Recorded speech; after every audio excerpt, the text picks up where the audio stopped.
الحمد لله والصلاة والسلام على رسول الله وعلى آله وصحبه ومن والاه.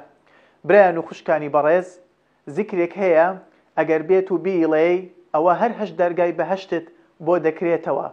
پێغەمبەری خوا عەلەیهی سەڵات وەسەلام لە حەدیثێکی صحیحدا دەفەرمێت هەر کەسێک دەستنوێژی شۆرد، دەستنوێژێکی پوخت و جوانی هەڵگرت، دوای تەواوبوون لە دەستنوێژەکە بڵێت ئەشهد أن لا إله إلا الله وحده لا شريك له وأشهد أن محمدا عبده ورسوله اللهم اجعلني من التوابين واجعلني من المتطهرين إلا فتحت له أبواب الجنة الثمانية. پێغەمبەری خوا عەلەیهی سەڵات وەسەلام دەفەرمێت لە دوای دەستنوێژ هەڵگرتن ئەم زیکرە بڵێ ئەوە هەر هەشت دەرگای بەهەشتت بۆ دەکرێتەوە.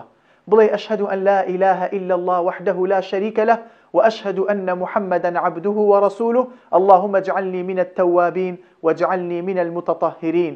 واتە خودایە من شایەتی ئەدەم کە تەنها تۆ پەرستراوی هەقیت و هیچ پەرستراوێک شایەنی پەرستن نییە بە حەق جگە لە تۆ. خودایە من شایەتی ئەدەم کە محەممەد صلی الله عليه وسلم بەندەی تۆیە، نێردراوی تۆیە. خودایە بمکە لە یەکێک لەوانەی کە تەوبەکارانن و بمکە لە یەکێک لەوانەی کەوا خۆیان پاک دەکەنەوە. بۆیە برای بەڕێزم، خوشکی بەڕێزم، زیکرێکە چەند چرکەیەکت لێ دەبات، چەند چرکەیەکت لێ دەبات دەبێتە مای ئەوەی هەر هەشت دەرگای بەهەشتت بۆ بکرێتەوە.